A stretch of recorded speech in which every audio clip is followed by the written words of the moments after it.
2 minute 2 minute. धन्यवाद उपसभापति महोदय। क्योंकि 2 मिनट का समय है तो अपनी बात को संक्षिप्त में रखना पसंद करूंगा।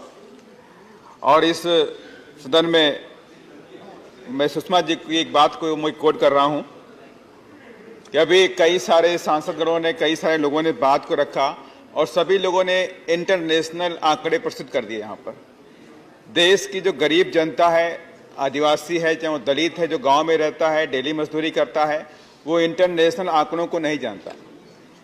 उन्हें ये मालूम होता है कि आटा का भाव कितना है, दाल का भाव कितना है, आज तेल कितना महंगा हो गया, पेट्रोल कितना महंगा हो गया। जो जरूरत का सामान है उसको देख करके वो लोग बोलते हैं।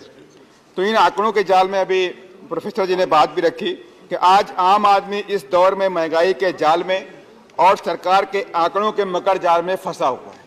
ये हमने नहीं कहा है, सत्ता पक्ष के जो लोग विपक्ष में बैठे हुए थे तब इन लोगों ने इसी बात को कहा था।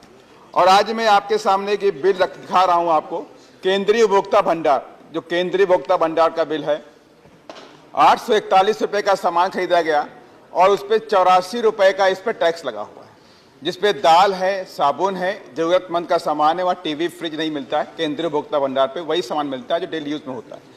मान कि एक गरीब आदमी अगर 841 का सामान खरीदेगा तो 84 रुपए का टैक्स को देने का काम करेगा। श्रीमान जी, मैं छोटी सी बात कहना चाहता हूं कि गरीबों की थाली से रोटी छीन के अमीरों को मलाई खिलाना बंद कर दीजिए। इससे देश का भला नहीं होने वाला, इस देश का भला नहीं हो सकता। अगर आप कुछ दे सकते हैं देश को तो आप एजुकेशन को फ्री कर दीजिए, फ्री एजुकेशन फॉर ऑल। तो आपको फ्री देने की जरूरत नहीं पड़ेगी।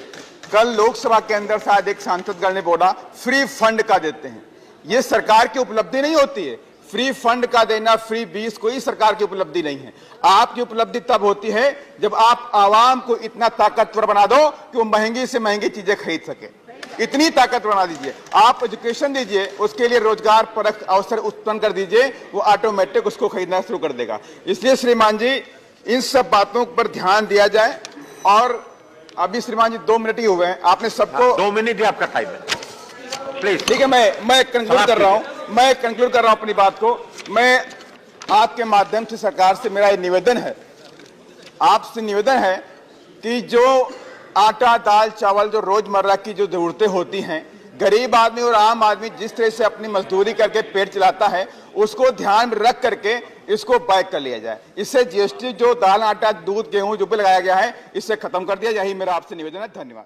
धन्यवाद।